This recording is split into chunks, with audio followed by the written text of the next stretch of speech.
workshop enfim, é um workshop final de um projeto de 3 anos, um projeto FCT, em que, enfim, a nossa sensação neste momento que estamos a acabar é que fizemos imenso trabalho com relativamente poucos recursos e dizemos isto como é evidente para nos acabarmos um pouco, porque é um momento de a gente se levar do que faz nos projetos. O projeto TAIL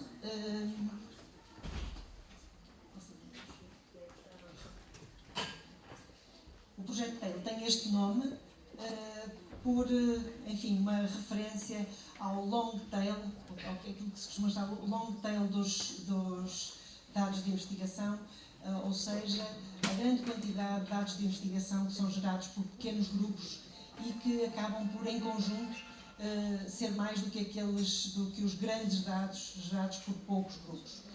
E esses dados são também muito diversos, muito, digamos assim, muito às vezes difíceis de localizar e de organizar. E este projeto teve como objetivo, enfim, dar continuidade a um trabalho que já vinha a ser feito no InfoLab, como nós chamamos ao nosso laboratório, na FEUP, na Universidade do Porto, de contacto com grupos de investigação para tratar de levantar as necessidades dos investigadores relativamente à organização e gestão de dados. E, portanto, nós estamos aqui para relatar um pouco o que foram as experiências neste projeto, o que é que o projeto produziu e, no fundo, o que é que a gente espera que se vá poder fazer com os resultados do projeto. É um projeto de investigação, mas nós esperamos que ele tenha as suas consequências em termos de trabalho futuro. Em primeiro lugar, eu gostava de destacar, enfim, não vamos estar aqui a ver em pormenor os objetivos, as tarefas todas que foram realizadas no projeto. Vocês vão vê-las nas apresentações que várias pessoas que trabalharam muito intensamente neste projeto vão fazer sobre os resultados que tiveram. E eu queria destacar primeiro aqui alguns objetivos que nós tínhamos e confrontá-los com o que foram os resultados do projeto. Os slides estão em inglês para, enfim, tornar a sessão minimamente acessível a quem não está a acompanhar-nos em português. Portanto, um dos primeiros objetivos do projeto, e vem na continuidade de trabalho que já se tinha feito, foi o desenvolvimento de ferramentas. Nós sentimos que, e a experiência com tudo o que é trabalho no acesso aberto, nestas, enfim, décadas de trabalho nisto, é que é muito importante ter as ferramentas certas.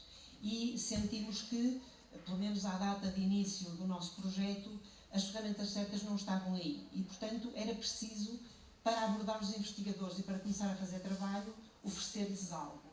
E, portanto, desenvolver ferramentas que permitissem organizar, descrever, depositar dados, foi um dos objetivos do projeto. Por outro lado, tínhamos um objetivo muito ligado às pessoas, não é? Portanto, este é um trabalho que requer muita contribuição das pessoas e muito envolvimento, e, portanto, o envolvimento dos investigadores no RDM, Research Data Management, que é, no fundo, a versão em inglês do GDI, do nosso fórum GDI, foi também um dos resultados que o João Castro vai descrever em mais de pormenor, porque fez um trabalho muito extenso nesta área. Por outro lado, nós queríamos também construir uma base de bons exemplos e, portanto, andamos à procura, e eu ando à procura às vezes é almoçar com alguém e dizer esse projeto que estás a falar é muito interessante, isso não tem uns dados associados que ainda ninguém fez nada com eles, e na sequência disso estabelecer um contacto e haver um trabalho de ligação com grupos de investigação. E, portanto, construímos nestes 3 anos bons exemplos de trabalho de depósito de dados feito com investigadores em muitas áreas diferentes. Por outro lado, tínhamos também o objetivo de ligar a trabalho já existente e em curso nas infraestruturas de investigação, porque o roteiro das infraestruturas nacionais estava na altura a arrancar. Portanto, tínhamos também algumas boas ligações, nomeadamente à biodiversidade. Está aqui a Ângela Lomba, que foi também o CIBIO um dos parceiros do projeto, exatamente estabelecendo essa ligação a uma das infraestruturas do roteiro. Tínhamos ligação ao C4G, ouviram hoje de manhã a Helena Amaral, diretora técnica, a falar da sua experiência com os vários grupos de C4G. E, portanto, havia toda essa ligação, esse interesse na ligação às infraestruturas. Havia uma infraestrutura do vento, o Wind Scanner, que, enfim, esteve ligada àquela grande experiência de Perdigão, que não sei se andou nas notícias da Nature, etc. E, portanto, houve muito trabalho feito de colaboração do nosso projeto com trabalho nas infraestruturas. E, portanto, isto eram objetivos, eu já estou a falar de resultados. Como resultados, temos ferramentas que têm ali os nomes, Dendro Lab Tablet, o João Rocha vai falar delas. Estivemos a trabalhar com os investigadores na definição de modelos de metadados que foram captados como ontologias e, portanto, temos um conjunto de ontologias específicas de domínios que estão registadas, estão depositadas e, enfim, estão disponíveis para quem as quiser usar. Enfim, o João vai falar da ligação do Dendro a estas ontologias. Temos um conjunto de datasets depositados, portanto, houve trabalho que, além de trabalho de ligação aos investigadores, chegou até ao nível do depósito dos dados. E, portanto, com isso também se constituíram um conjunto de casos de estudo em vários domínios. Levantaram-se muitas dificuldades que nós não estava ao nosso alcance de tratar, portanto, também sabemos de muitas coisas que falta fazer e que se poderão fazer no futuro. Tivemos a sorte de, pelo meio do projeto, aparecer uma oportunidade de uma abertura de pilotos no projeto europeu EUDAT, ligado exatamente a serviços para gestão de dados, e nós fomos um piloto do EUDAT e depois, enfim, tivemos ligado a este projeto uma pequena colaboração financiada pelo EUDAT, em que ligamos as nossas ferramentas às ferramentas EUDAT. E vamos ter também aqui um pouco de pormenores sobre isso pela Joana e pela Júlia. E, portanto, isto é assim uma visão geral do que é este projeto. Ainda é, até ao final do mês de novembro. E vamos passar agora a ver num pouco mais de pormenor as várias vertentes do projeto e aquilo que ele produziu até agora ao final de novembro. E vou passar ao João Rocha, que vai falar das ferramentas dentro do Lab Tablet. Mas vai para ali, sim, sim.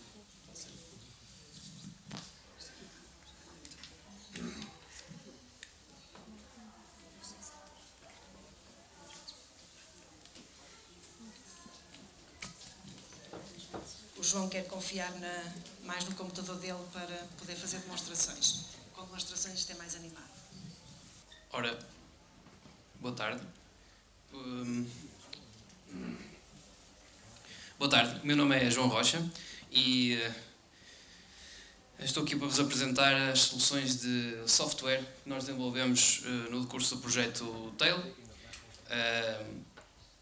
Então, nós começamos pelo Dendro. Dendro é nós chamamos um ambiente integrado de gestão de dados de investigação.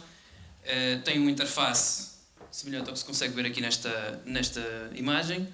Do lado esquerdo teremos um navegador de ficheiros semelhante ao que nós encontramos na Dropbox e soluções idênticas. Do lado direito temos descritores que podem ser genéricos ou específicos de cada domínio, e os investigadores podem combinar esses descritores para melhor descrever o contexto dos seus dados de investigação. E ao centro temos os metadados. Portanto, esta solução é inteiramente baseada em ontologias algo que já foi mencionado aqui até na keynote antes do almoço. Portanto, isto foi um modelo que foi adotado para esta plataforma já em 2012. Aliás, temos um artigo publicado sobre isso. Pronto, esta é a primeira solução. O objetivo desta plataforma não é substituir plataformas de repositório como o DSpace, como o Dataverse, o Figshare e outros, mas sim servir como foi desenhada desde o início para ajudar os investigadores a organizar os seus conjuntos de dados desde o momento em que os começam a produzir. Porque nós, desde 2011, temos ido falar com os investigadores, temos trabalhado como é que se diz? In loco, não é? On-site, com os investigadores para recolher os seus problemas, as suas preocupações. E foi com base nisso que nós começámos a listar os requisitos para desenvolver esta plataforma. Okay? Pronto, este é o contexto do Dendro. O Dendro integra-se com praticamente qualquer plataforma de repositório. Curiosamente, ainda não temos integração com o Dataverse. Mas o objetivo desta integração é permitir também, como foi mencionado na keynote antes do almoço, que um investigador possa depositar o mesmo conjunto de dados em múltiplos destinos, só tendo que preencher os metadados uma vez. Porque ninguém gosta de preencher metadados, mas toda a gente está a valor, não é? Então pronto, este é o papel do Dendro, servir de plataforma de preparação antes do depósito em um ou mais repositórios à escolha do investigador. Então, isto é um resumo daquilo que eu já disse, portanto é uma Dropbox para dados de investigação, uma espécie de Dropbox. É também um portal de dados para os grupos de investigação, é totalmente baseado em ontologias. O modelo de dados por baixo dessa plataforma é um modelo em grafo e não usa uma base de dados relacional. Esses são pormenores que, se calhar. Nós temos isto tudo publicado nos deliverables do projeto. Se quiserem saber mais, vai haver um link para isso. É coberto por testes de integração, que é uma coisa que nos orgulhamos, e é open source e tem uma licença BSD. O que é que isto quer dizer? Que é verdadeiramente livre. Ou seja, se alguém quiser fechar o código e abrir uma empresa amanhã, pode. O que interessa é que este código que eu, digamos, escrevi, eu e todos os intervenientes do projeto Tail, seja reutilizado. Esse é que é o nosso objetivo com isto. Não queremos ganhar dinheiro, nem nada disso. Queremos é que as pessoas partilhem mais conjuntos de dados. Isto está disponível no GitHub, está disponível como uma imagem Docker e tem scripts de instalação automáticos. O que é que isto quer dizer? Quer dizer que podem ter um Dendro a trabalhar em 5 minutos, okay? Em qualquer computador. E isso é bom. Sem ter que grandes configurações. É 2 linhas de código e está a funcionar. Portanto, acho que já expliquei isto tudo, mas como inicialmente o Dendro foi desenhado como uma plataforma de preparação de dados para depósito em qualquer repositório.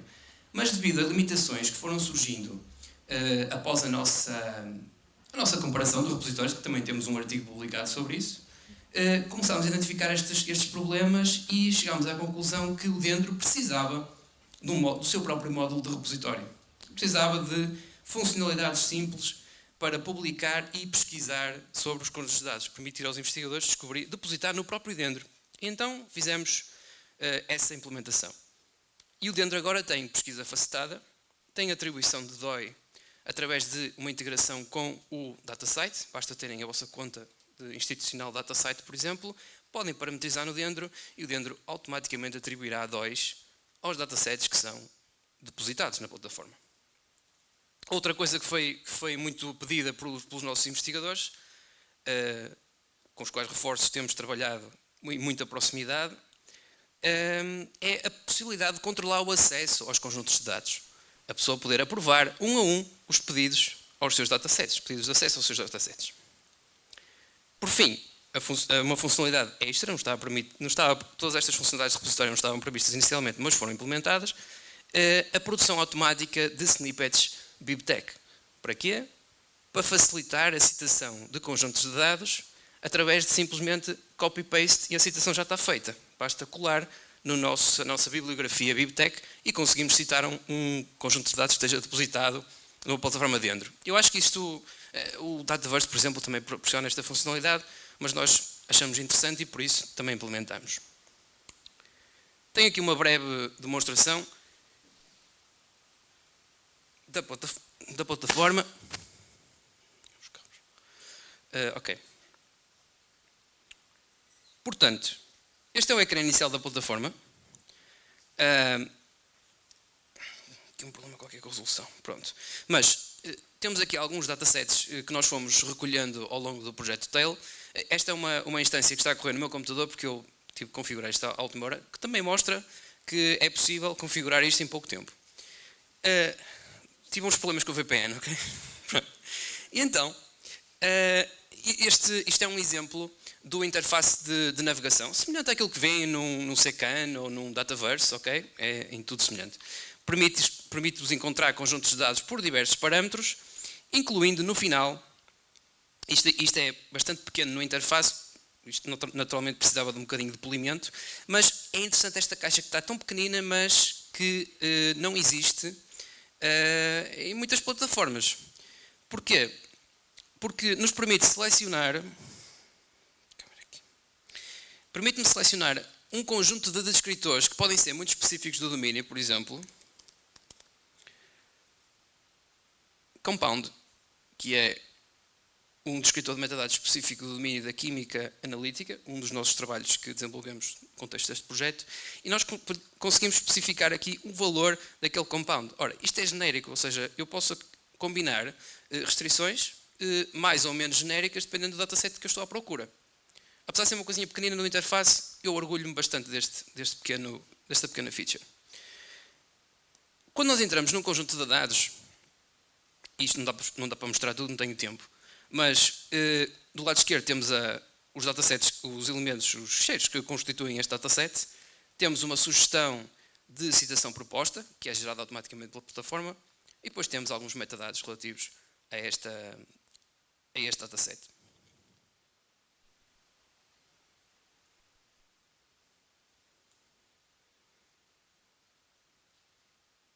Pronto, eu acho que aqui todos nós já vimos isto, não preciso estar a explicar. Portanto, agora vamos ver os meus projetos. Ou seja, nós vimos até agora a listagem e pesquisa em datasets acabados. Mas o ambiente que é disponibilizado aos investigadores é algo semelhante a isto. Eu tenho a lista dos meus projetos quando faço login no sistema. Vou ver, por exemplo, este aqui. Então, do lado esquerdo temos novamente o navegador, mas o interface é um bocadinho diferente. Porquê? Porque ao centro temos os metadados, que podem ser inseridos tanto pelo curador como pelo investigador. Isto é desenhado como uma plataforma colaborativa. Todas as pessoas que tiverem acesso a este projeto, que é como uma área partilhada da Dropbox, podem acrescentar mais ou menos metadados. Do lado esquerdo é possível ver uma lista de descritores, por exemplo, de uma ontologia genérica, que é a Dublin Core, que muitos devem conhecer. E depois temos aqui diversas outras ontologias que foram ou importadas da web ou desenhadas por nós quando não existia uma ontologia específica do domínio, que tivesse alguns descritores. O meu colega João Carlos vai explicar isto melhor. Aqui também temos um que ilustra, por exemplo, se alguém quiser anotar qual foi o tipo de reator desenhado na produção, desenvolvemos experiências de produção de hidrogênio, qual foi o reator que foi utilizado, podemos escolher de uma lista de valores. Isto parece uma coisa pequena, mas é importante realçar que estes valores possíveis para cada uma destes conjuntos de dados não estão codificados no próprio Dendro. E estes estão listados nas ontologias que foram desenvolvidas por nós. Quer dizer que se desenvolverem a vossa, ou arranjarem outra na internet e importarem para aqui, o Dendro consegue ingerir isto e permitir aos vossos investigadores anotar os conjuntos de dados com esses metadados específicos que vocês parametrizarem. Portanto, isto não está feito para ser fechado, está feito para ser aberto e expansível. Depois também implementámos uma das premissas do meu trabalho, pessoalmente, de doutoramento, também veio para aqui, é que os investigadores não são peritos na descrição de dados. Precisam de ajuda de um curador para saber como é que vão descrever os seus dados em particular. Então nós tentámos implementar alguns mecanismos de recomendação de descritores com base nas interações dos utilizadores. Ou seja, se o utilizador já descreveu alguns dados que têm, por exemplo, que fazem parte de um projeto de um determinado domínio, Nós conseguimos calcular tanto pelas semelhanças, por análise de conteúdo, como também por análise de interações passadas. Isto se calhar não vale a pena ir aqui muito em detalhe, mas a ideia é permitir apresentar ao investigador um ranking de descritores que seja mais relevantes para o seu domínio. Ou seja, uma pessoa de farmácia poderá ter uma lista de descritores diferentes de uma pessoa de engenharia química. E a plataforma ajudará a pessoa a descobrir estes descritores. Quais são os descritores que são mais adequados à sua realidade. O Dendro tem também um historial de alterações. Eu, como estive a montar isto agora, à última hora, não tenho assim uma lista de alterações para vos mostrar, mas a lista de alterações permite às pessoas saberem quem é que alterou os metadados de qualquer ficheiro ou qualquer pasta em qualquer momento, e quando foi, o que é que foi alterado, quais foram os descritores que foram acrescentados, apagados ou alterados. Isto também foi um requisito pedido pelos nossos investigadores. Portanto, temos também, eu tenho pena de não poder falar mais, mas uma das premissas do Dendro é que nós não tentamos...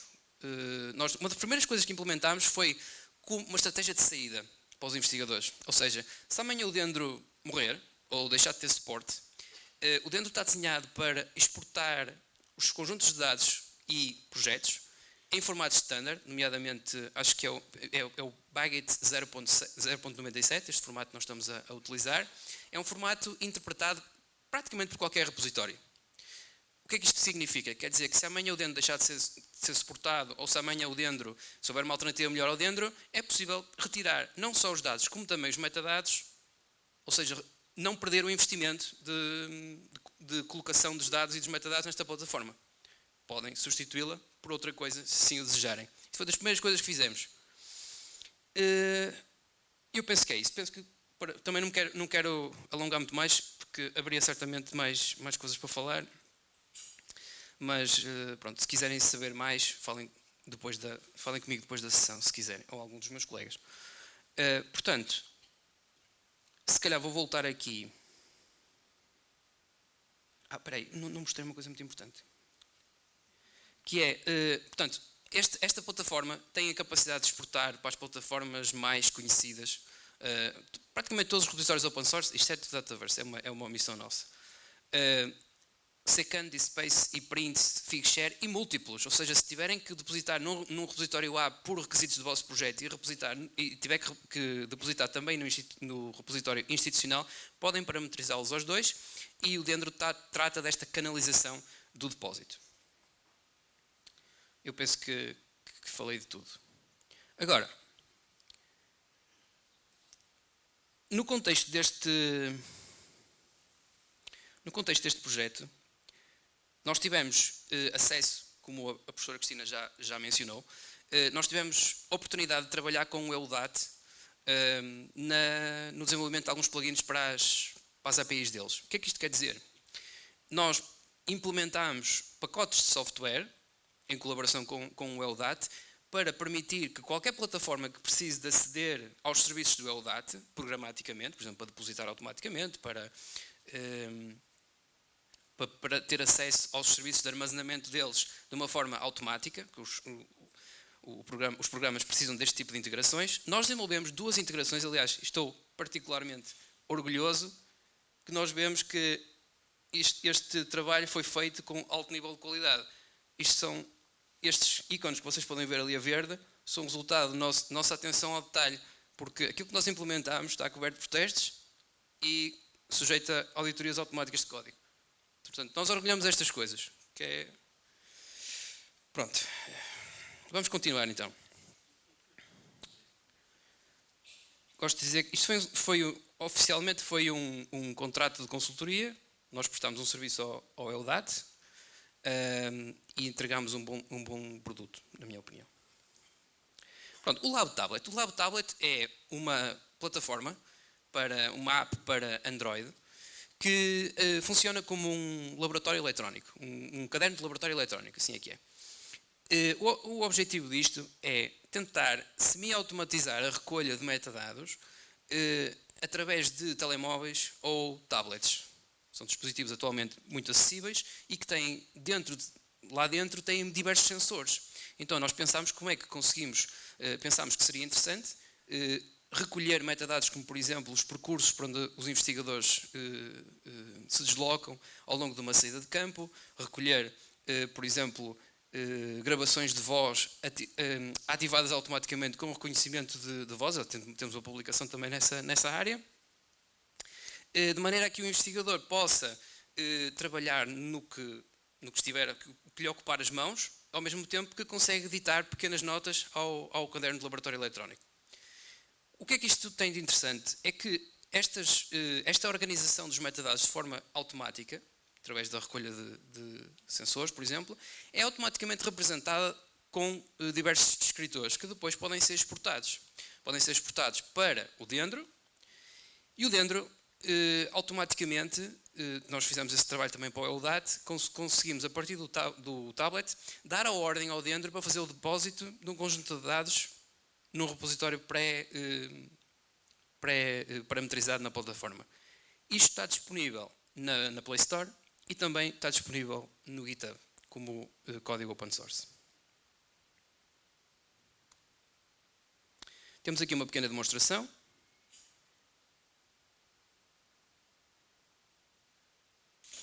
Eu vou ter que saltar aqui à parte. Isto foi uma demonstração completa do workflow, mas vamos aqui um ambiente em que poderíamos utilizar o Lab Tablet. Isto vê-se muito mal. Vou tentar, talvez aqui, ver se consegue ver um bocadinho melhor.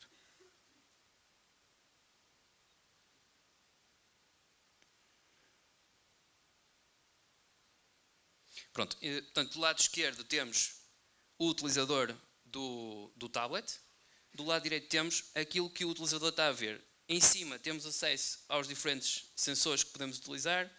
Isto está a dar muito depressa.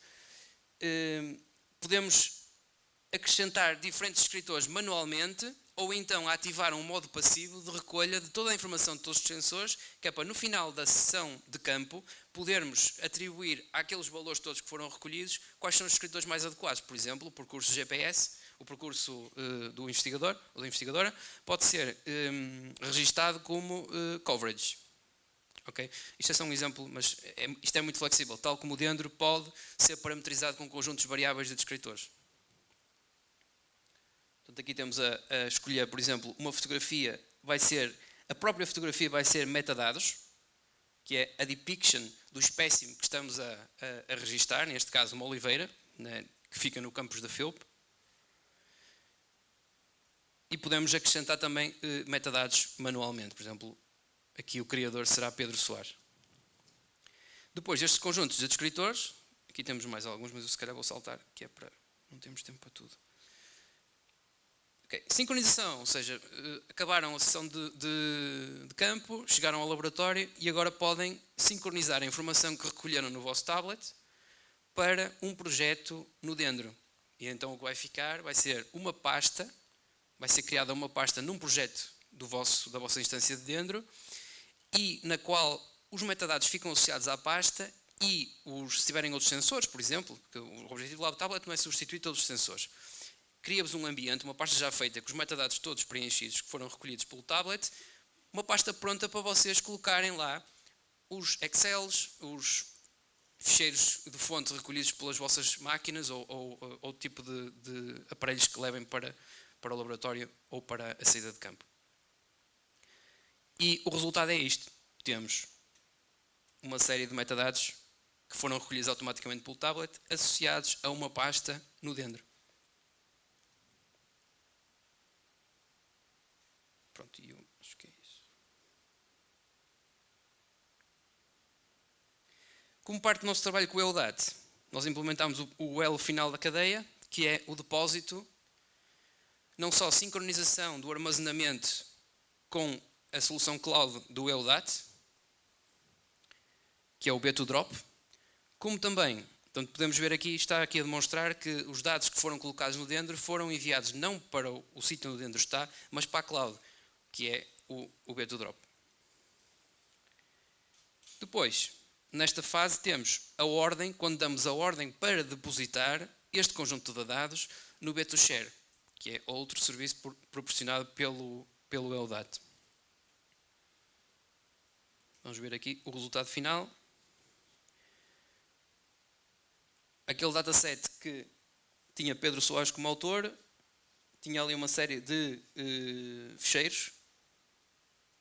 Conseguimos ver a descrição completa, tanto em formato legível por seres humanos, como também em RDF. E temos ali uma série de descritores. Pronto. Toda esta informação foi produzida pelo tablet, passou para o Dendro e depois foi depositada no B2Share.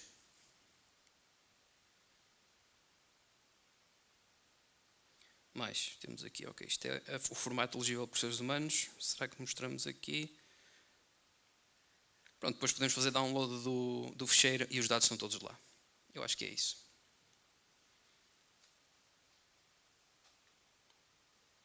Ui, aqui está a apresentação. Pois está em full screen. Pronto, eu vou passar o testemunho ao meu colega João Castro, nos vai falar um bocadinho sobre o processo, o workflow por trás disto, o workflow com os investigadores. Olá, boa tarde, sou João Castro. Então vou-vos falar aqui de um processo, eu vou-lhe chamar o processo do workflow do curador de dados, e é um processo que tenta integrar o investigador no processo daquilo que tivemos a ver na demonstração do João, no desenvolvimento de metodologias. Para isso recorro a 3 momentos diferentes que eu vou passar a explicar. Antes de mais, qual é o momento peço desculpa, em que eu começo a interagir com o investigador, ou seja, em que acontece esta colaboração? O que devemos introduzir o investigador, por exemplo, na descrição dos dados? Será no momento de captura dos dados? Aí queremos estar presentes, ou seja, os investigadores devem descrever os dados o mais cedo possível no seu workflow e nós queremos proporcionar as ferramentas para esse efeito. O João deu exemplos nesse sentido. Depois também, ao nível da publicação, queremos também apoiar os investigadores no momento da publicação. Algumas coisas já vimos, as nossas colegas, a Joana e a Júlia, também vão dar mais detalhes nesse sentido. Quanto aos 3 momentos que eu falei no desenvolvimento de modelos de metadados, pronto, tudo passa pela colaboração com os investigadores. Quando comecei a trabalhar neste contexto, qual era a minha abordagem primordial? Era marcar uma sessão com os investigadores, em que fazia uma entrevista, é um momento ideal para tomarmos conhecimento com o domínio de investigação para o qual queremos desenvolver ferramentas de descrição de dados. Em muitos dos casos, também é o primeiro momento em que o investigador tem contato com a gestão de dados. Por outro lado, também pedimos algum contexto sobre os projetos que estão a decorrer, como é que eles estão a produzir os dados, contexto de produção dos dados. Isso tudo dá-nos informação para definir quais são os requisitos de metadados que temos que garantir nos modelos que vamos propor aos investigadores. Tanto passa pelo feedback que o investigador dá pela entrevista e também, a partir do momento em que conseguimos consultar os datasets, conseguimos perceber mais ou menos o que é que temos que propor. E depois passamos para uma fase seguinte, que são sessões de descrição de dados já no dentro. A partir do momento em que já temos uma proposta concreta de modelo de metadados, o investigador pode experimentar e validar esses descritores no dentro. Apesar de termos aqui uma fase intermédia, onde avaliamos se os descritores que estamos a propor são adequados para o investigador, ele, entretanto, pode pedir novos descritores e vamos ter sempre tempo de formalizar nas nossas ontologias antes de implementarmos no dentro. Ok, mas há aqui uma questão que é central. Na minha experiência, como curador, ou como alguém que está mais diretamente envolvido no trabalho com os investigadores, neste processo que eu tenho vindo a falar, das entrevistas e de pedir aos investigadores algum feedback, a comunicação é aqui um ponto essencial e nem sempre é fácil nós fazermos passar a nossa mensagem, ou mesmo o investigador, muitas vezes entusiasmado por nos demonstrar o contexto de investigação deles, muitas vezes também temos dificuldades em acompanhar. Nós na Universidade do Porto estamos a abordar vários domínios e não somos obviamente especialistas em cada um deles e portanto temos também dificuldades às vezes em acompanhar o entusiasmo dos investigadores. O que é que eu procurei fazer para resolver esta questão. Isto passa a ser a minha segunda abordagem de interação com os investigadores. Foi preparar-me, fazer o trabalho de casa antes da própria interação com os investigadores. O que é que eu proponho? Irmos consultar, ou seja, temos uma sessão marcada com o investigador, já sabemos mais ou menos qual é o domínio, se calhar vou reunir aqui um conjunto de artigos que o investigador produziu, vou-me se calhar focar numa secção de metodologia, que é onde o investigador, por norma, já descreve o processo de investigação, tem lá muitos valores que nos permitem contextualizar o processo ou as rotinas o trabalho que o investigador realiza, geralmente, para produzir dados. Então, com base nesse contexto, eu já tenho condições para começar a formular possíveis descritores na nossa ontologia, fico com uma maior compreensão do domínio e depois essa comunicação flui muito mais naturalmente quando vou falar com os investigadores. O que nós fizemos também para avaliar se esta abordagem estava a funcionar foi criar um template, ou seja, onde nós listamos as nossas propostas de descritores, pedimos nesse template, até era um formulário na Google Drive, creio eu, o investigador introduzia os valores, podia comentar sobre determinado descritor, se aquilo era do interesse dele ou não, podia dizer este não me interessa, ou podia comentar livremente aquilo que o descritor lhe sugeria. Em alguns casos, ele simplesmente dizia que aquele descritor não serve para nada e nós também tínhamos esse feedback sempre interessante. Para além desta avaliação no template, pessoalmente, que estava a interagir com os investigadores, isso são observações, é informação que muitas vezes não conseguimos transmitir pelos dados. É informação muito ilusiva.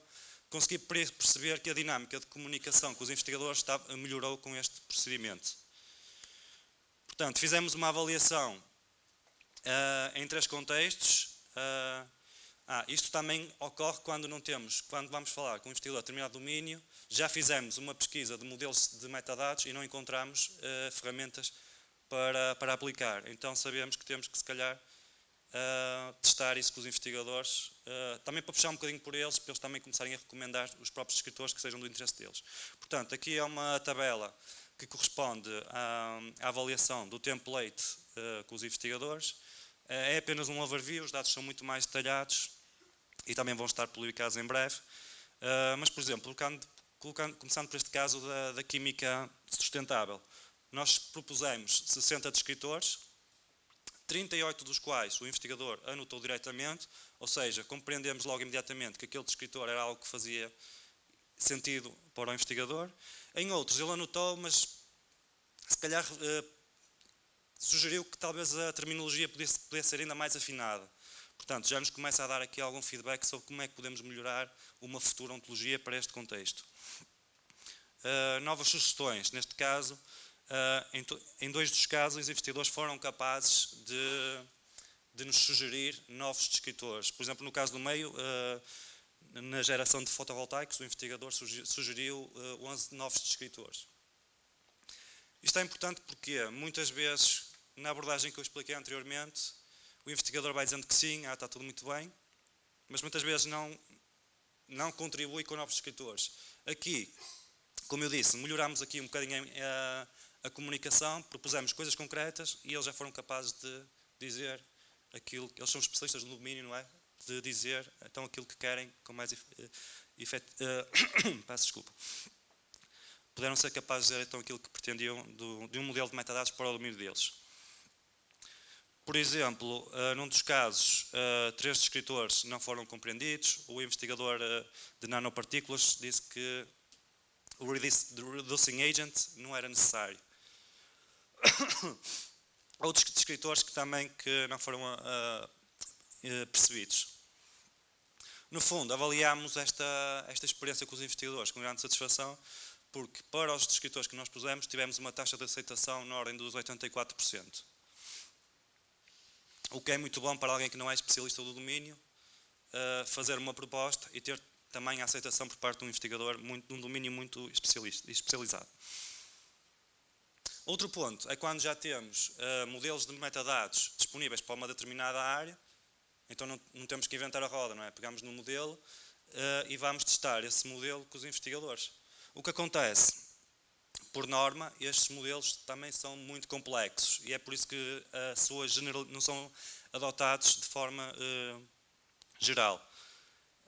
E, portanto, o nosso trabalho passou muito por pegar num standard da área, às vezes têm centenas de escritores, e nós fazemos ali um filtro como curadores para selecionar aquilo, também com base na nossa experiência, começar a desenhar, a pensar que tipo de escritores é que vão fazer sentido para os nossos investigadores. Portanto, neste sentido, fazemos uma análise dos modelos de metadados, de repositórios nas áreas, questionamos, vamos ver então, para determinada área, qual é o repositório especializado, que tipo de informação é que esse repositório pede no momento da submissão, então pelo menos essa informação temos que garantir no nosso modelo de metadados a propor ao investigador. Desenhamos as ontologias e depois vamos fazer sessões de teste com os investigadores. Este é um caso de uso na área das biomédicas, onde pegamos num standard existente, o MIBAI, e o que é que fizemos? Este standard é um standard bastante complexo, na linha dos standards existentes, e o que fizemos foi tentar garantir então aqui alguns escritores que garantissem alguns aspectos daquilo que é uma experiência científica nesta área. Então selecionámos 30 descritores para este domínio e que garantimos que tivesse descritores para descrever as amostras, os métodos de produção de dados, os materiais utilizados, tecnologias envolvidas e outros tipos de informação. Depois de criar esta ontologia com os tais 30 descritores que achamos que seriam úteis para os investigadores, foi hora de chegar aos investigadores e testar estes conceitos. Tivemos 4 sessões de descrição de dados e podemos dizer, assim, de forma muito geral, que a descrição foi muito produtiva. Como já estávamos a trabalhar com standard, se calhar a terminologia já estava afinada e os investigadores tiveram muita facilidade em preencher metadados.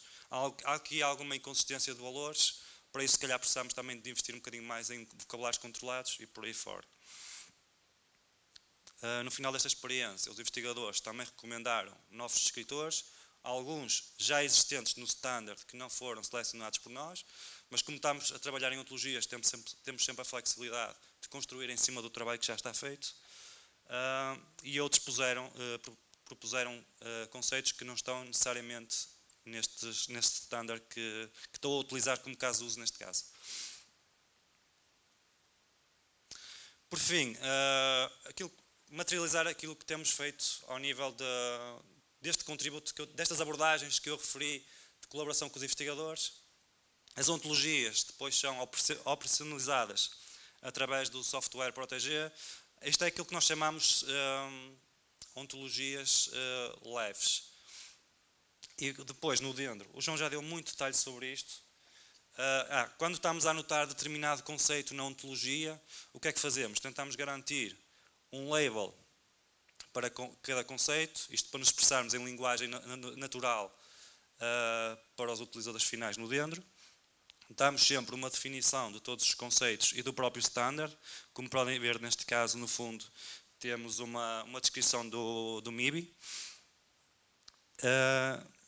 E creio que é isso.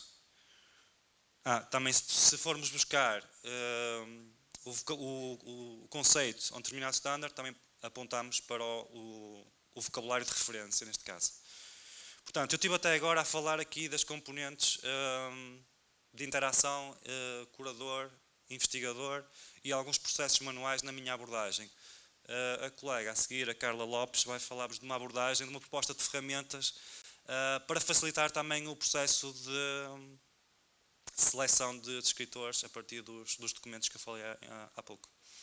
Obrigado.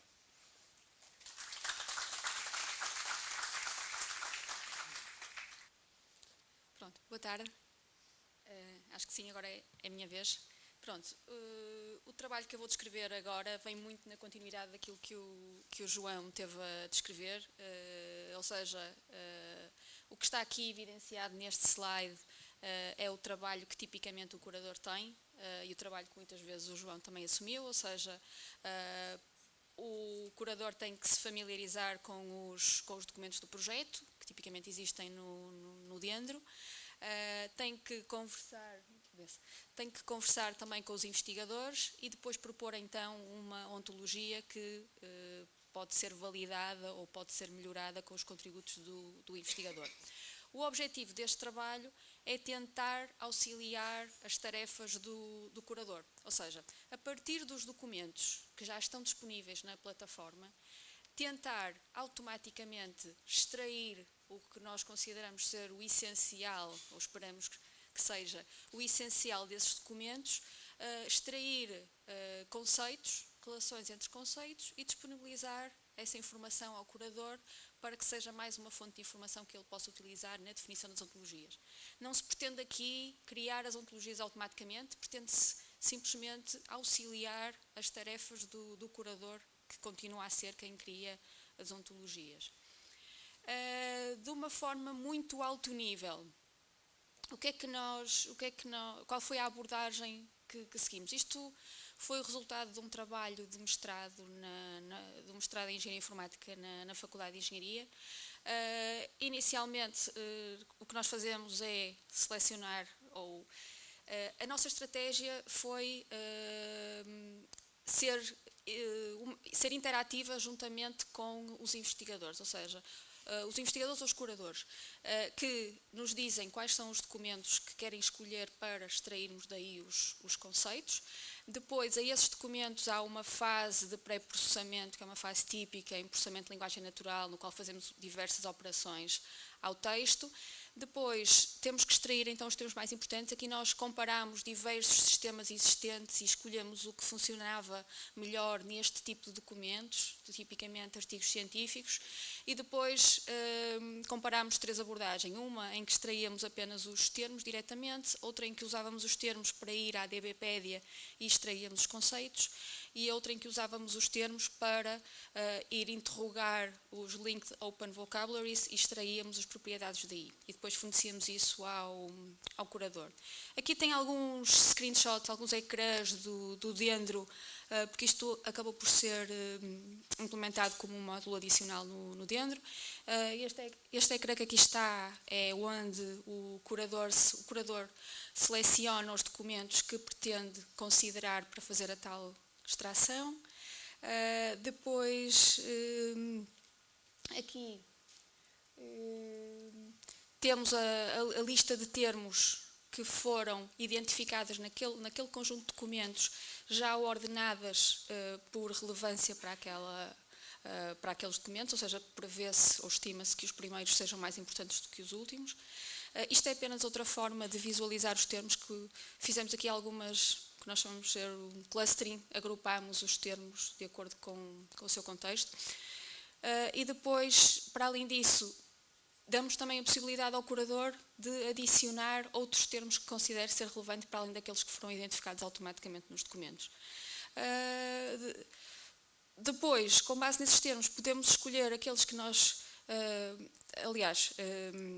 depois de termos a lista dos termos aqui especificada, podemos selecionar isto já são conceitos que foram extraídos da DBpedia, a partir dos termos que foram selecionados antes, os tais automaticamente, mais os que o curador adicionou, e aqui podemos ver que nem todos os termos depois correspondem a um rótulo, nem a um RI da DBpedia, mas alguns têm essa informação, e depois daqui podemos ainda selecionar os que nós queremos para ir então aos Linked Open Vocabularies, onde podemos obter mais informação.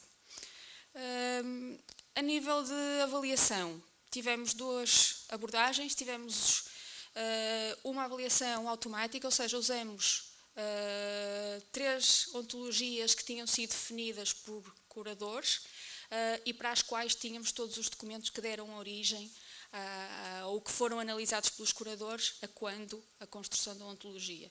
E tentámos comparar o resultado da nossa estratégia com o resultado dos curadores e fizemos aí uma pequena comparação.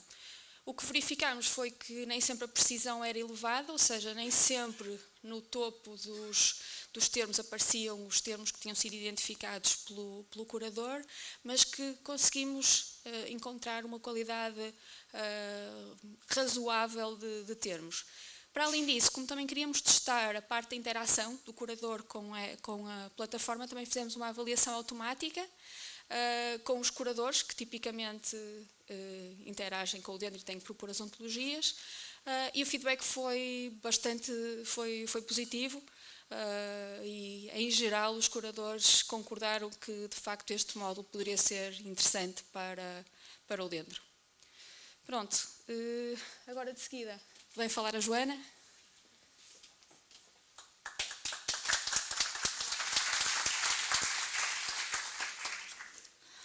Olá a todos novamente. Eu vou tentar ser breve para não comprometer o tempo da restante sessão. Eu entrei no TAIL, ele já havia iniciado e, portanto, foi quando entrei que descobri o desafio e a oportunidade que era trabalhar com esta equipa e com esta dinâmica da gestão de dados. Eu comecei precisamente com o piloto da EUDAT, em que estive envolvida em 5 casos de uso, em que trabalhei com os investigadores na descrição de conjuntos de dados através do Dendro e depois passámos para o depósito no BitShare. Depósito esse que continha os metadados que os próprios investigadores tinham selecionado como os relevantes para descrever aqueles datasets em particular. Daqui a nada a Júlia vai falar com um bocadinho mais de destaque sobre este piloto de EUDAT, até porque comecei com o EUDAT, mas rapidamente passei para outras tarefas que continuavam a passar pela interação com os investigadores e neste desenvolvimento destes casos de uso que passavam desde a descrição até ao depósito. E eu voltei a recuperar aqui este workflow que há pouco o João Castro falou e vou-me centrar sobretudo nesta parte final em que os investigadores realmente eram desafiados a descrever os seus conjuntos de dados e nós demos a flexibilidade desta descrição ser feita através do Dendro ou então através de formulários mais ou menos standardizados em que eles poderiam descrever os conjuntos de dados através de um conjunto de descritores que estavam nesses formulários, mas sempre com a possibilidade de incluir novos descritores, porque aquilo que queríamos era que realmente a descrição fosse de acordo com o dataset e que não houvesse nenhuma perda de informação contextual importante para o investigador. Feita esta descrição, que era a parte fundamental do trabalho, então sim passávamos para o depósito, que assentou sobretudo em 2 repositórios distintos, o repositório da Universidade do Porto e o repositório do INESC-TEC. Eu estive envolvida sobretudo no repositório da Universidade do Porto e aqui é importante referir que os depósitos que surgiram foram fruto de algum trabalho e de algum investimento por parte de toda a equipa. Foram feitos mais de 30 contactos ao longo do projeto, alguns com sucesso, outros nem tanto, mas conseguimos recolher feedback muito positivo, conseguimos ter algumas reuniões com os investigadores e algumas delas suscitaram até sessões que incluíram todas as faculdades ou mesmo institutos de investigação, como o caso do I3S, em que conseguimos envolver a comunidade para uma sessão em que apresentávamos os desafios da gestão de dados, as soluções que estávamos para apresentar e a partir daí conseguimos recolher alguns casos de uso para incluirmos no nosso repositório. E a verdade é que na maioria dos casos, até atrevo-me a dizer que em todas as interações que tivemos, não houve nenhum investigador que não nos dissesse que via potencial nestas questões da gestão de dados, de escrever os dados, depositar, e realmente foram esta interação e esta relação próxima que há pouco o João Castro falava que nos permitiu recolher esse feedback que foi tão importante. Falar de tudo isto, falar da importância da descrição, para não perder a tal informação contextual do depósito, mas também falar daquilo que são outras vantagens que podemos realmente ter com todo este processo. A citação, eu deposito, eu consigo garantir que os meus dados podem ser citados, podem ser reutilizados por outros e partilhados. A verdade é que já não estamos mais naquela ideia que os nossos dados são recolhidos, guardados numa gaveta e são só meus. Eu posso fazer deles um instrumento valioso para outros e é isso que nós também queremos, a ideia que quisemos passar com este projeto. Passar então aqui em particular para o repositório da Universidade do Porto, mais à frente a Júlia falará do repositório do INESCTEC. Com as interações que conseguimos, com os contactos, com as sessões, com as reuniões, conseguimos criar 6 grupos diferentes no repositório, conseguimos atingir todos os domínios de investigação. É importante referir que embora sejamos um grupo que trabalha na Faculdade de Engenharia, tivemos sempre o cuidado de trabalhar com grupos desde a psicologia às humanidades, passando também pela engenharia, a biologia, a química e, portanto, aqui estão 6 grupos multidisciplinares que conseguimos então efetivar com depósitos. Na outra imagem temos 2 datasets de um destes grupos, que é o I3S, que é um instituto que trabalha na área da saúde, e conseguimos então ter 2 grupos de investigação que realmente depositaram os dados no repositório. E aqui, não sei se conseguem ver muito bem, porque realmente tentei incluir o maior número possível de informação. Está um exemplo de um depósito feito no repositório. Neste caso, o investigador utilizou o meio do formulário do Google Drive e conseguiu então incluir toda a informação que achava pertinente para a descrição, e temos aqui um exemplo que tem desde o título, tem aqui o próprio dataset, o formato, a língua, o tipo, a amostra, o tipo de instrumento utilizado na recolha de dados, e tudo isto descrito pelo próprio investigador. Ele, melhor do que ninguém, saberia daquilo que estava a falar e, portanto, conseguiu ter patenteado aqui no repositório um resumo daquilo que foi o processo de recolha de dados. Penso que, da minha parte, é tudo. Vou passar agora a palavra à Júlia, que vai continuar a falar de casos de uso, de descrição e depósito, desta vez no repositório do INESCTEC. Muito obrigada a todos.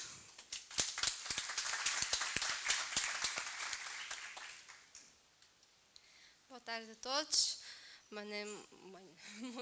Meu nome é Júlia. Entretanto, também queria falar de depósito de dados no INESCTEC. Sou gestor deste repositório e, tal como o João, também estou a trabalhar com diversos investigadores de diversos domínios científicos. Mas temos, entretanto, 4 grupos para a INESCTEC, como está de acordo do cluster já criado no INESCTEC. E dentro destes 4 grupos nós temos 23 datasets públicos e temos alguns datasets privados que ainda estão à espera de alguma autorização pela Comissão da Ética, ou alguns aqueles pequenos detalhes que ainda não podem ser públicos.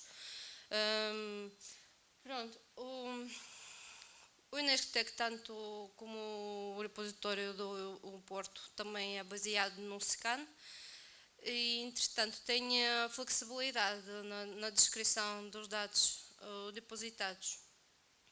Também usamos a mesma metodologia.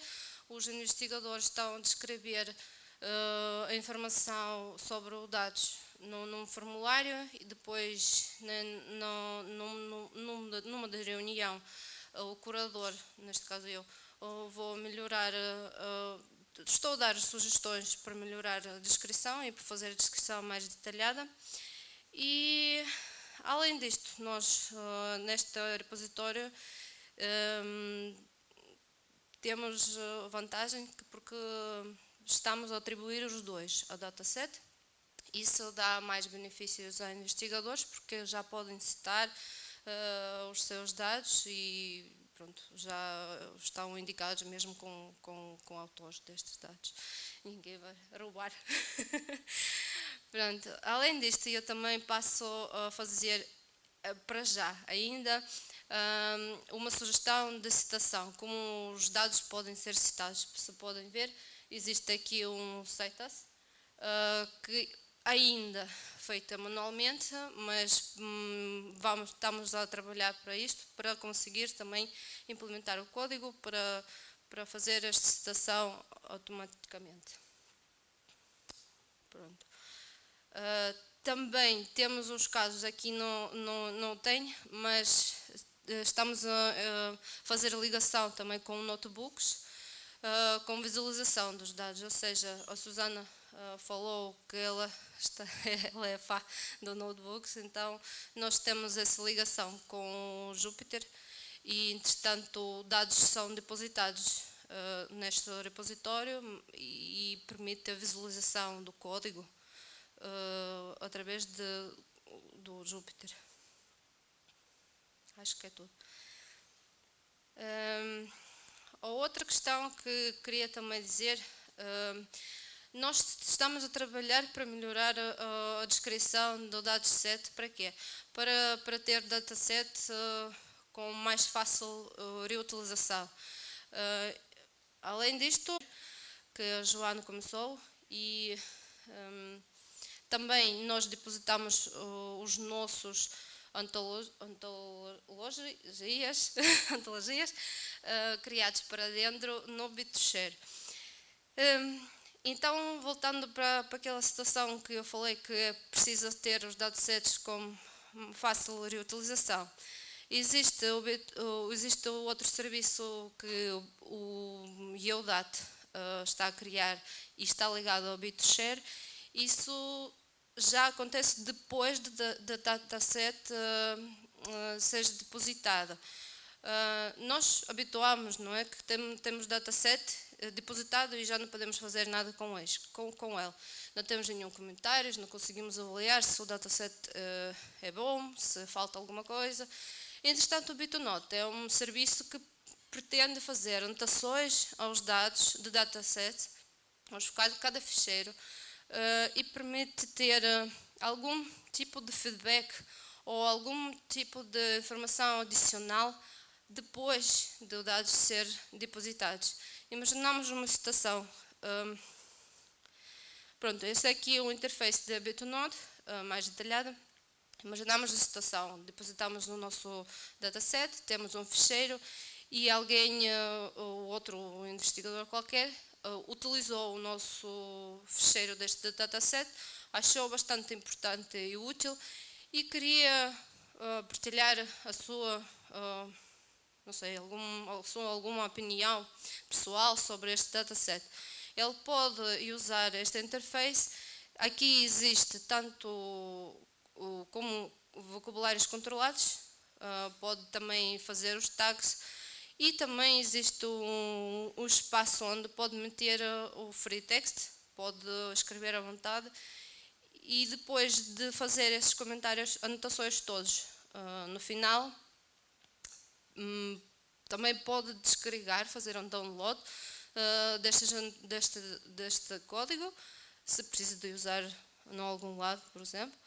E no final de tudo, o ficheiro no dataset, aqui não vê-se muito bem, mas tem, por exemplo, passa a ter os labels, os comentários, por exemplo, this is a really interesting dataset, ou, por exemplo, outro tipo de feedback, não é? Por exemplo, pode dizer falta aqui, ou até proposta de colaboração.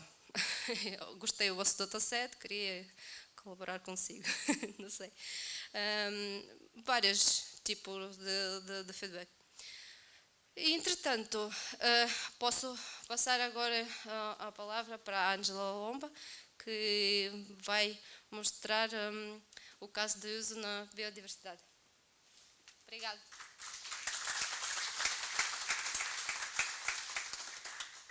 Bem, para aqueles que já me ouviram falar hoje, portanto, eu sou Ângela Lomba, sou investigadora no CIBio, que é um laboratório associado em biodiversidade e recursos genéticos e, portanto, é um domínio um bocadinho marginal esta investigação que estamos aqui a falar, mas por isso mesmo é que me cumpre a tarefa de mostrar um caso de estudo de colaboração em que nós somos um pouco aqui os testes de algumas destas ferramentas e ajudamos a identificar os problemas e tentamos ajudar a resolver os mesmos. O trabalho que fizemos e desenvolvemos durante o TAIL convém contextualizar, porque já vem num bocadinho no contexto de uma colaboração que é recente e antiga, porque já muito trabalho foi feito desde essa altura, em que se começou por trabalhar aquilo que eram os diferentes modelos de metadados e em que se foi trabalhando os vários campos e percebendo até que ponto é que eles eram não adequados e que deu uma primeira publicação conjunta já, que tem alguns anos.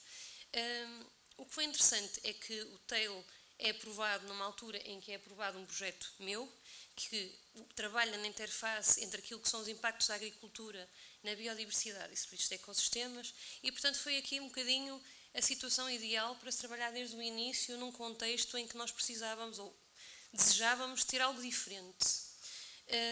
Eu, enquanto investigadora, tenho muito interesse naquilo que é a gestão dos meus dados, a organização e a partilha dos mesmos. E, historicamente, é algo que nós já temos vindo a fazer no grupo.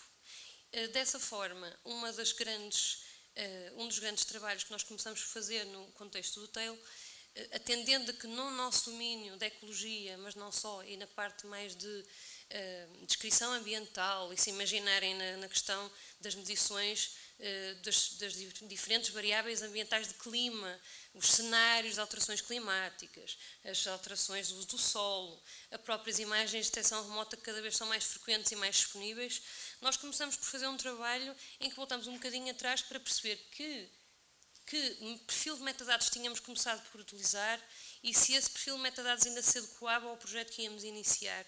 E, portanto, começamos por um trabalho um bocadinho de revisão que também deu origem a uma publicação conjunta em que tentamos perceber no nosso domínio como é que as coisas têm evoluído em termos daquilo que são referências a ferramentas e modelos de metadados e, de facto, o que verificamos é que, havendo picos, elas têm vindo a variar, mas tem havido mais interesse.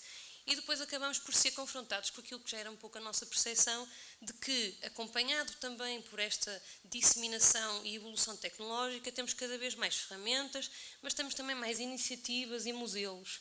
E, portanto, isto do ponto de vista do investigador traz muitas vantagens, mas muitas das vezes esta pulverização de instrumentos e conceitos e linguagens também nos traz aqui um bocadinho algumas dificuldades. Porque nós queremos garantir, que era o que já se falou aqui, que depois tudo isto seja interoperável e que tudo seja compatível, porque acaba por ser uma questão de parcimónia no nosso tempo. E, portanto, nós começamos por aí a trabalhar um pouco isto e a perceber como é que as coisas tinham mudado e se esses modelos trabalhados ainda nos serviam. Isto porque, de facto, na nossa área, nós temos cada vez mais plataformas que estão disponíveis, que muitas das vezes têm funções semelhantes, mas que muitas das vezes depois não são compatíveis e não são reutilizáveis. Isso para nós traz-nos alguns problemas, não só depois naquela questão da reutilização dos dados e no download dos dados e dos próprios metadados, mas depois também um pouco onde é que nós nos devemos posicionar. Devemos posicionar mais em iniciativas mais nacionais ou, se formos um bocadinho mais a zoom in, ou regionais, ou locais, ou institucionais, ou se, por outro lado, deveremos garantir como investigadores que isto é algo que é de longo prazo e que podemos, de facto, ir de encontro às guidelines. E esta tem sido, para mim, o meu grande enfoque e aquilo que é o meu grande objetivo. Então, no nosso caso concreto, o que nós começamos por fazer, e eu comecei por fazer um pouco naquilo que foi o nascimento do Farside, que é o projeto que vos falei, foi começar por rever um bocadinho aquilo que se passa no domínio da biodiversidade, e aqui passo um bocadinho a mensagem que a biodiversidade é algo que inclui muitos níveis de organização. Concretamente, nós trabalhamos a uma escala mais da ecologia e da paisagem, em que é uma escala um bocadinho mais macro, portanto, a biodiversidade é tudo desde os genes, microbiomas até ao espaço. Já estamos nesta fase, que a imagem acaba por ser um pouco também dados, para depois trabalharmos naquilo que são os nossos diferentes usos de dados, que são muitos e diversos e também nos traz especificidades e problemas concretos, para trabalharmos depois aquilo que era um modelo de metadados, que, sendo inspirado naquilo que são as diretivas da União Europeia, tinha, como o João dizia, algumas especificidades e que depois foram incluídos outros campos que a nós nos interessam. Portanto, o que temos vindo a fazer e que fizemos em conjunto com alunos de mestrado e próprios bolseiros deste projeto foi fazer um bocadinho, tentar ir um pouco atrás e trazer e mobilizar e harmonizar dados, que é uma das tarefas mais importantes de quase todos os projetos de investigação nesta área, como provavelmente todas, mas que muitas das vezes eram descurados e que fazia parte do nosso Data Management Plan, que foi publicado com o auxílio da equipa do TAIL, é público, e obrigado a todos, especialmente à Iúlia, pela paciência, e que é algo novo e que nós não temos, nem somos treinados para fazer, mas que é um exercício muito interessante, e no fundo acabamos por ir mobilizando os dados que tínhamos e catalogando num modelo, de acordo com o modelo de metadados que foi trabalhado em conjunto para este efeito, mas também colocando outros dados que já existiam e dando espaço para se colocar estas entradas de metadados daquilo que são os dados produzidos ao longo do projeto, dentro do projeto durante o seu período de vigência, mas também no futuro, como está expectável nos Data Management Plans que já falamos aqui. Outras das coisas interessantes que desenvolvemos durante este projeto foi analisar um bocadinho esse catálogo de metadados que incluía não só dados desse próprio projeto, dos projetos em que eu sou investigadora principal, mas também de outros projetos que temos desenvolvido no passado e que fomos revisitar e harmonizar em termos de metadados, porque também há essas questões de como é que eles são incluídos. E começamos a analisar um bocadinho o que é que nos falta, muitas das vezes como investigadores, se colocamos ou não os metadados de acordo com aquilo que é o importante, se somos capazes de preencher todos os campos para reuso e se conseguimos completar a informação e, portanto, tiramos algumas conclusões que se calhar até são óbvias, mas que é bom que sejamos nós confrontados com a nossa realidade em relação ao que vamos fazendo e por forma de melhorarmos aquilo que vamos fazendo. Percebemos que realmente ainda tínhamos mais tipos de usos de dados e mais formatos, mais escalas do que estávamos à espera. Tínhamos todo o tipo de escalas de dados, em todos os tipos de formatos, desde tabelas, todas elas, até projeções espaciais, e tínhamos uma diversidade de heterogeneidade na forma como os próprios utilizadores tinham descrito esses metadados, e verificamos que em muitos casos, pelo menos para o caso daquilo que foi analisado, que havia, neste caso que nós analisamos, que havia alguma falha na informação relevante. E, portanto, procedemos então à harmonização dos nossos metadados e, entretanto, estamos agora na fase final em que trabalhamos para o depósito dos metadados e dos próprios dados, por forma a possibilitarmos depois que outros possam utilizar aquilo que nós produzimos durante o projeto Farside. E que, no meu caso, acho que foi um sucesso, dado que ainda não é algo que seja obrigatório, embora devesse, no caso dos projetos financiados e que é desejável, no fundo.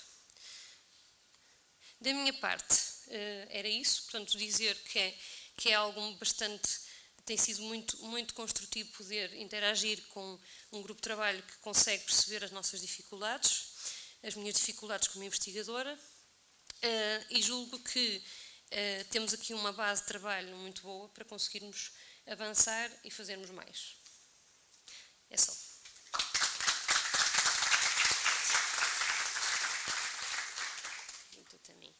Enfim, é muito bom ver passar à nossa frente 3 anos de trabalho feitos neste projeto. Eu espero que tenha havido aqui coisas interessantes para vocês destacarem e para nos contactarem e para continuarmos conversa.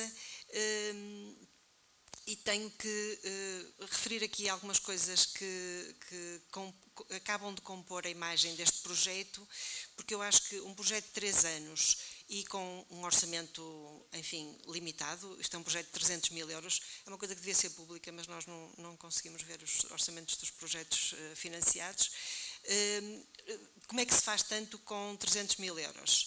E a razão é que há aqui muito mais, digamos assim, financiamento escondido neste projeto do que aquilo que a gente vê no financiamento FCT.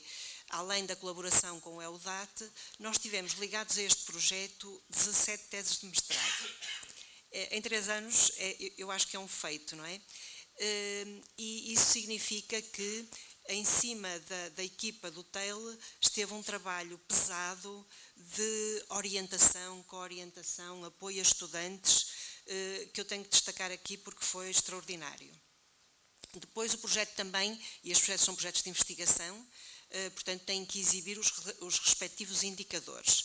Este projeto produziu 4 artigos em revistas e revistas com muito interesse para esta área, produziu 14 artigos em conferências internacionais indexadas e mais muitos outros resultados. Fizemos muitíssimas apresentações nacionais e internacionais, participamos na Research Data Alliance também como parte deste projeto. Estamos a publicar Data Management Plans, estamos a publicar dados, portanto estamos a querer também que este projeto seja um bocadinho, no fundo, que gaste daquilo que anda a pregar, não é? Que é importante.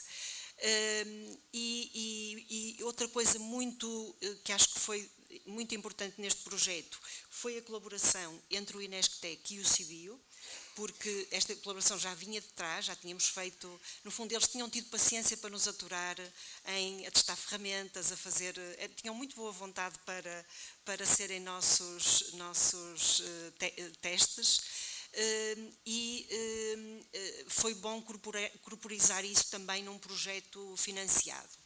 E acho que este trabalho, enfim, é um trabalho que vai continuar.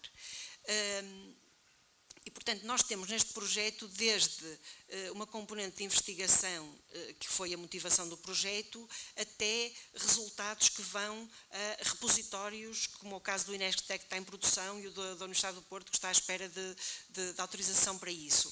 Portanto, temos, digamos assim, um espectro de resultados que eu acho que são, enfim, de peso. E temos um resultado que, enfim, não é que é menos palpável, mas que é um resultado de formação. Portanto, todos estes estudantes de mestrado e estudantes dos nossos cursos também, onde, já agora, o João Castro, o João Rocha, a Iúlia, muitas vezes participaram em aulas das nossas unidades curriculares de arquivos e bibliotecas digitais na FEUP, a mostrar aos estudantes como é que se faz gestão de dados. Portanto, nós incorporamos isso no nosso currículo, digamos assim, em unidades já existentes, não é? Não foi preciso criar aqui uma nova, nada de novo, as coisas já lá estão e a gente pode fazer muita coisa diferente no âmbito das unidades que já temos. E, portanto, essa componente de formação foi notável e eu acho que foi também, enfim, aqui uma novidade deste projeto, o facto de termos constituído uma equipe mista de informática e de ciência de informação. Toda a gente sabe que é difícil manter equipas de informática a funcionar neste momento porque o mercado é implacável e nós temos conseguido, e aqui tenho de destacar o João Rocha, que tem sido um pouco a alma do laboratório, porque apoia toda a gente, da informática até à ciência de informação, e o João Castro, que teve também todo o tempo do projeto a apoiar estudantes da ciência de informação, e sem os quais todas aquelas experiências com os investigadores não teriam sido possíveis, não é? Não era possível só uma pessoa fazer aquilo. Portanto, há ali muito trabalho distribuído e há todo esse manancial de pessoas que ficaram motivadas e ficaram aptas a trabalhar nesta área. E isso é muito importante, há aqui uma componente de formação que é muito importante fazer. Enfim, como continuação, vamos ver, é difícil aprovar projetos nesta área, porque, de facto, isto foi um projeto na informática e só foi aprovado porque alguém viu que isto tinha um potencial muito, muito grande e que era para além da informática, porque, de facto, não há nenhuma área onde os projetos de gestão de dados enquadrem naturalmente nos financiamentos FCT. É um problema que temos. E, portanto, Ângela, palavras finais. Palavras finais. Eu diria só que eu acho que o TAIL é um daqueles exemplos, é exemplar em trazer para o mesmo projeto uma comunidade interdisciplinar a falar sobre uma mesma linguagem. Não é fácil, ninguém se engane. E com a capacidade de motivar e trazer todas as pessoas a trabalhar para resolver problemas que nos dizem respeito a todos. E honestamente, Cristina, eu acho que agora devíamos todos estar na sala de palmas a Cristina. Não. Sim. Porque a Cristina eu acho que é a pessoa responsável por nos unir a todos. E, portanto, eu acho que estamos de parabéns. Acho que a equipa nesse aspecto do INESC, acho que é exemplar na forma como nos orienta e nos ajuda aos investigadores. Eu digo para todos os grupos, que eles não estão aqui se calhar, e portanto eu vou falar. E nos ajuda e nos guia a conseguir contribuir. E acho que por isso é que o projeto teve o sucesso que teve. É a minha opinião como investigadora, é a minha opinião individual. E, portanto, seriam as minhas palavras. Todos fossem assim. Obrigada. Ora bem, nós enquadramos neste workshop a participação de um convidado e, portanto, temos agora uma apresentação convidada pelo René Auric. Portanto, vou pedir a todos. René works for DANS and is a quite seasoned researcher in research data management. He's also an RDA ambassador, so you can also contact him regarding RDA matters. And so please, René. Yeah, okay. Well, thank you, Christina. I'm a little bit taller, and I'm from the Low Countries. First of all, thank you very much for the invitation to be part of this interesting workshop, and of course, congratulations with the excellent results of the project. I could not understand everything, but I think you called it that you both theoretically and experimentally did your work, combined it. I also think you both, so had a very strong practical component, and it's also very innovative and state of the art. I think both the technology you developed with your team, of course. And I hope it's not a too sad meeting, because it's the final tail workshop. When I saw that, I was, I thought, I hope it's not, it is for this project, but there will be a kickoff for another project. So again, thank you for the invitation. I would like to contribute to this workshop. I think the topic has some relation with what is said today. I think research data management is both in Portuguese and Dutch used. It's not translated, so I heard it a lot of times, and so I think that that there are some cross references. So the main topic here is domain data protocols. I would like to introduce what it is, or maybe refresh if you already know, or maybe invite you to take notice of it and apply it. But before I do that, I would first like to tell something about my background and the institute I work for. My background is I studied economic and social history, did a master in that, and I did my PhD in information science in the field of long-term preservation of digital objects. I work for DANS, which stands for Data Archiving Network Services. We are based in The Hague. And our mission is to promote and provide permanent access to digital research data. For that, we have services that are have the Core Trust Seal, which is a certification framework for repositories. I think some of you must be familiar with it. We were founded in 2005, but the data we keep is older than I am, because there were already surveys in the 60s. They were kept by institutes that merged with our institute, and we think that one day also DANS will cease to exist, and we hope that the data will stay there because it's kept by another organization in another way, but still kept, and the documentation, of course, is an important part of it. So you see, more than 50 years experience of data management. So a word on our services. We have a easy system that is for the, I can read it. There's a certified long-term electronic archiving system for self-deposit. I just looked, there's 105 data sets with Portugal in it. I have to say, we also are the archive of the Mendeley system of Elsevier. So that is a little bit cheating, but still, I think we're happy we also curate data in relation to Portugal, and I think that's a good idea that we should work together in Europe to make a network of archives and connect them together. The other service we run is called Narcis. It's the Gateway to Scholarly Information in the Netherlands. It has about 2 million publications, data sets, 250,000 research projects, 70,000 people, that's important, researchers, 60,000, and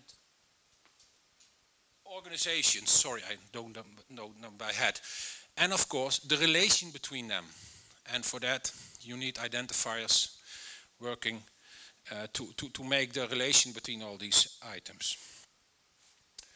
Dataverse is also, we heard that a couple of times. John Crabtree was telling about that. We also have a Dataverse service. We call it Dataverse NL. So we do the Dataverses for all universities and institutes in the Netherlands.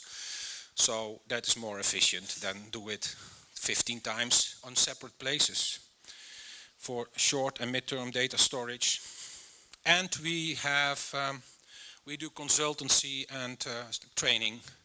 We are with about 40 people in total, and I think we are a project-based organization, despite the fact we try to do things for eternity, but that's always challenging. Concerning this last part of training and consultancy, I would like to tell something on a course we do together with Research Data Netherlands, again an umbrella organization. So we cooperate with Surfsara, which is the national IT provider, and 4TU Data Center, that is the data center of all technical universities, and we have a course called Essentials for Data Support, and that we run every year 2 times, but it's also an online course in English, and we train intermediate people to support us at the university. So by this we make ourselves obsolete, we realize, because we see increasingly that universities are going to set up professional data stewardship and services. And that is a part of it is because we run this Essentials for Data Support course.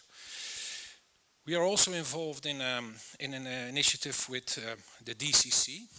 For that we created a MOOC recently on FutureLearn platform. I was really surprised. It attracted 1,500 people. I don't know where they came from, but you see, if you work together and you can team up with an existing platform that has already a lot of training content, that is really a multiplier. So it makes, and you can, of course, by cooperating the results and focus on your expertise, that is really, we have good experiences with that.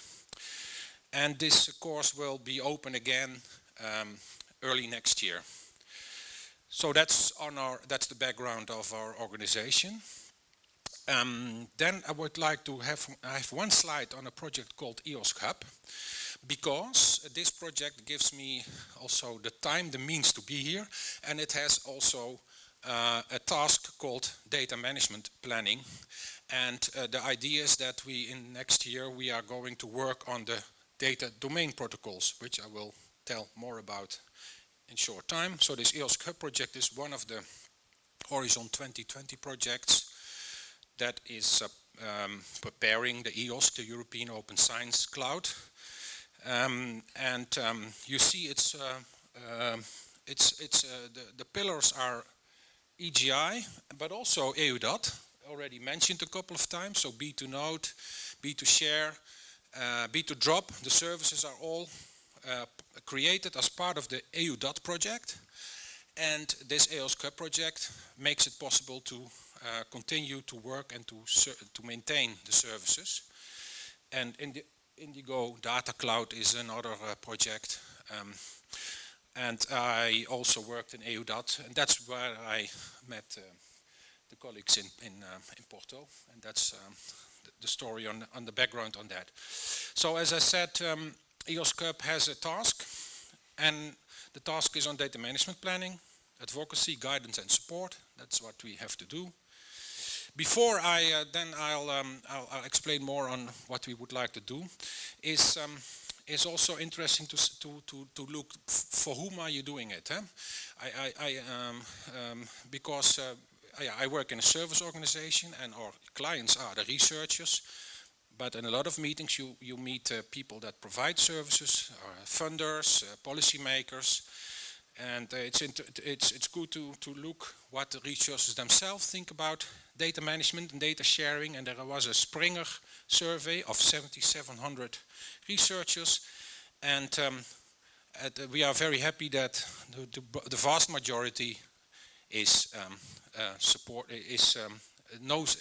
ascertain the importance of data discoverability. But they have a challenge. The challenge is to share and organize the data in a presentable and usable way. Well, we have seen today what kind of things are going, what kind of activities are going on to cope with this challenge. I think today we have seen a couple of good examples of helping these researchers. The majority of the researchers share the data in some way. This already explains that, gives an indication that there's a diversity, so they do it in a wide range of ways. So yeah, it's either part of they put it in a repository, or it's part of the data access policy of a journal. Put it in Mendeley or whatever, or in Dendro, or so it's quite diverse. Another interesting thing is we find it important, but we have no time and we don't know how to do it. That's also not a surprise to you, I think, but now it's also, there's evidence for that as well. And what we see is the longer the people are active in academia, the more experience they get, but the less time they have. And what can we do? What can we do? We can improve the education and support, and we can create faster, easier routes for data sharing. So I think this survey very well gives the incentive to be active in this field and to be sure that the work we do is really of value. One slide on the data management plan, which is all clear to you, I think. It is a plan in which you define how data is created, how it will be documented, who can access it, where it will be stored, whether it will be shared, and how it will be preserved and published. And it has a relation with the data life cycle, because we would like to have the data be reused or for secondary analysis or replication of research.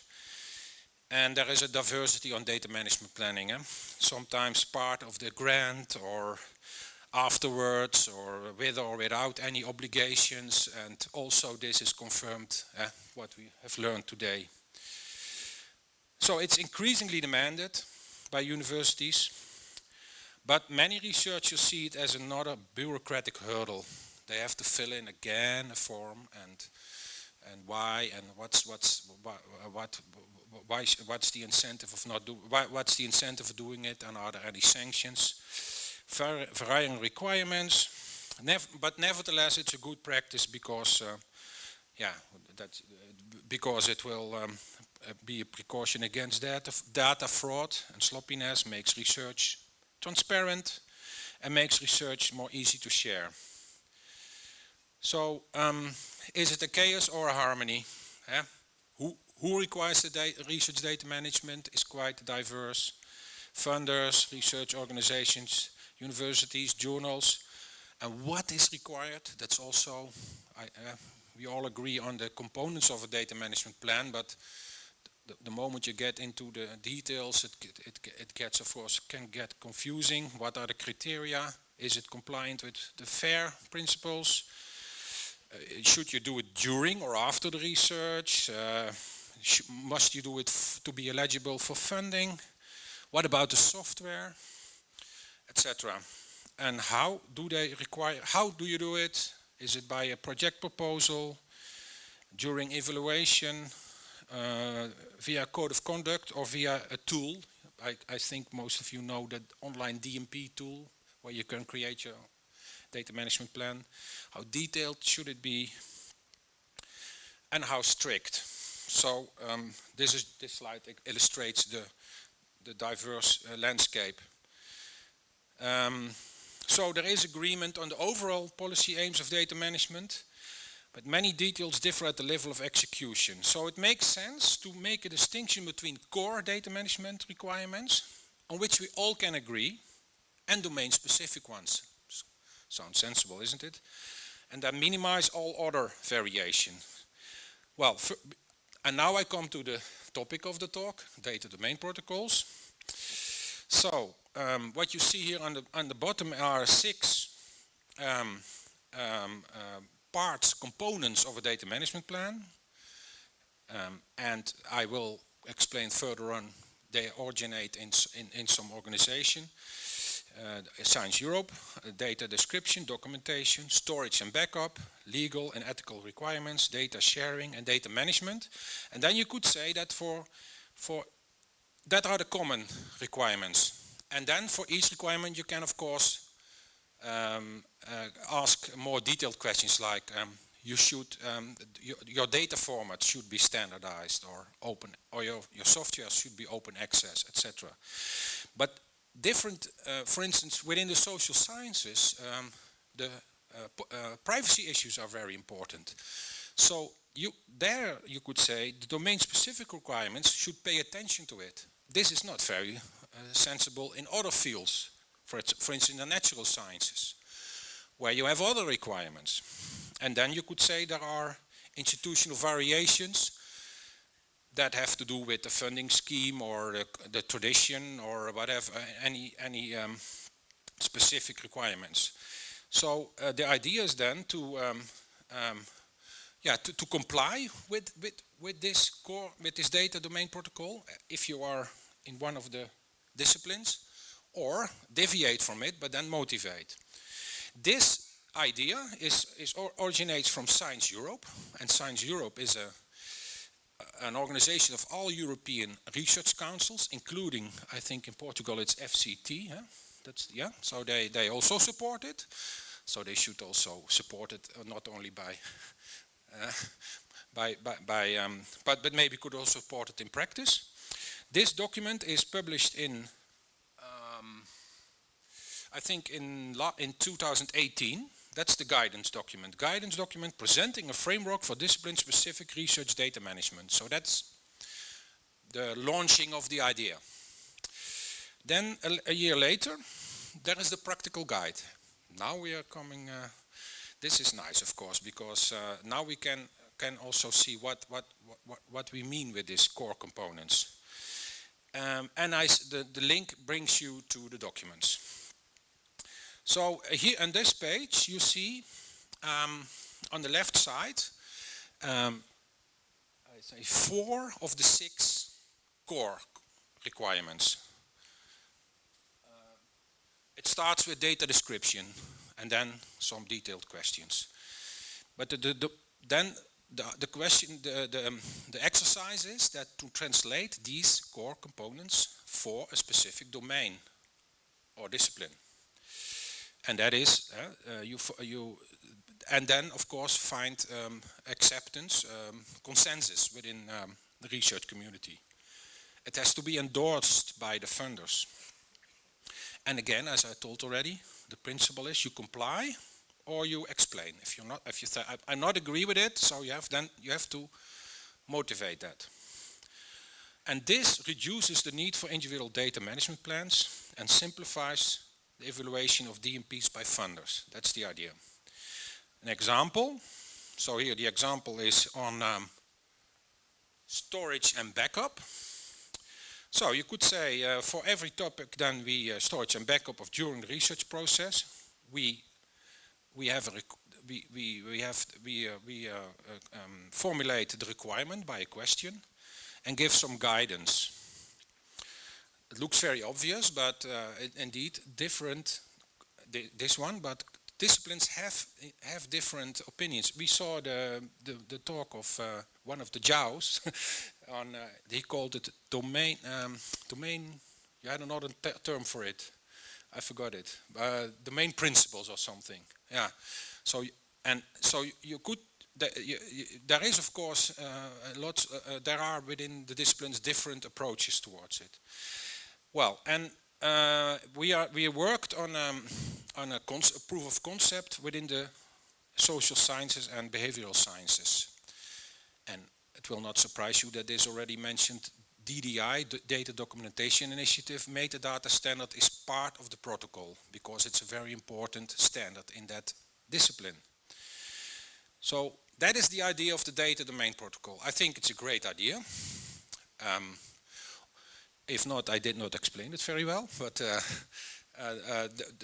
and again, I come back to this slide again. So again, wrap up the core components that are endorsed by Science Europe and in a working group that has his roots in different institutions and organizations. Then the idea to make specific, domain-specific adaptations to it, and eventually institutional variations. So next year in EOS Cup we are going to work on bring the message across, so to engage with the community. What do you think of this idea? And of course also to implement this. So it's a long day, but yeah, okay. So the idea is, of course, for discussion: is this a good idea? Is it useful? Is it too long or too detailed? Yeah, in order to say something, you first have to take notice of it better, I think. The language, is it understandable? Which organizations should endorse it? Which topic needs most guidance and training? Explanation for the target group. So how to stimulate the application of data domain protocols. And what are the next steps? These are the questions that are coming up now. There are already Science Europe members starting to implement the core requirements. I saw in Switzerland the Research Council is quite active in it. There will be exemplar domain protocols developed and published, and then of course to seek acceptance for this by the community is an important next step as well.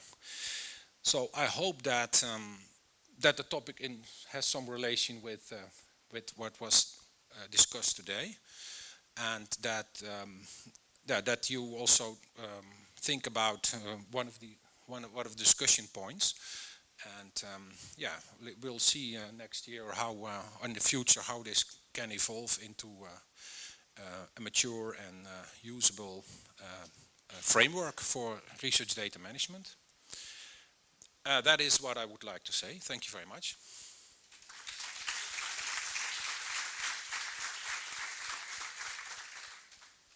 And I have to acknowledge some colleagues here. Thank you, René. I think we have some time for some questions. Who wants to start? João?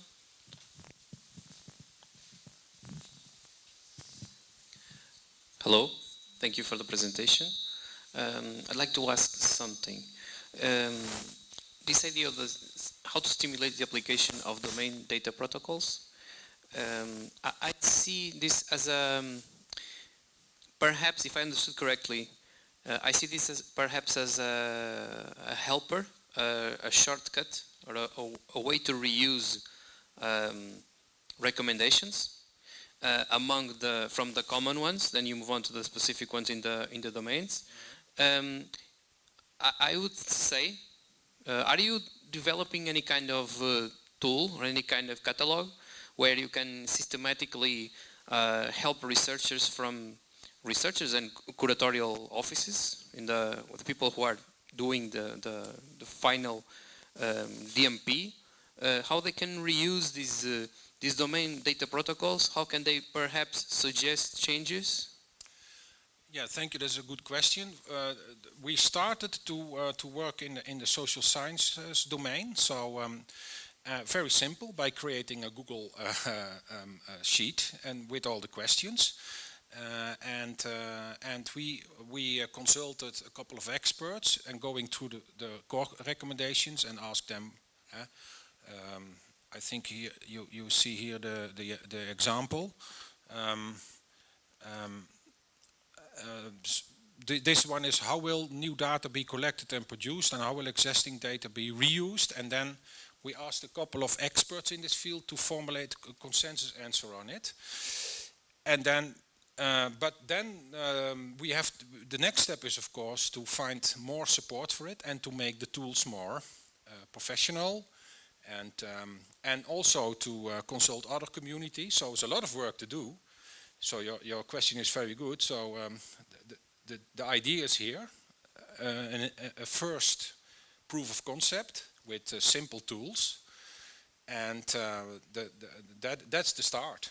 And any suggestions for bringing the message across and come in with tools is of course helpful. Yeah.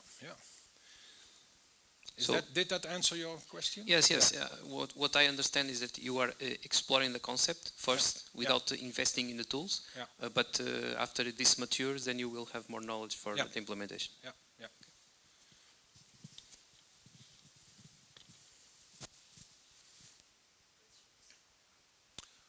Okay.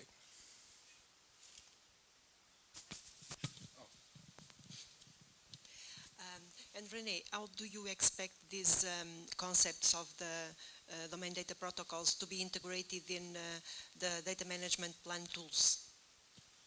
That's also a very good question. The existing data management tools already have, of course, a possibility to adjust the template. And we have used the online DMP tool already to try to find out whether we could create a template for a domain protocol, and that can be done. So it can work with existing tools. There's also there is a project that is creating the data management, data steward wizard. Maybe you heard that is a project where you also can. It's very flexible with creating all kinds of descriptors and compile a survey to be filled in. It's part of the.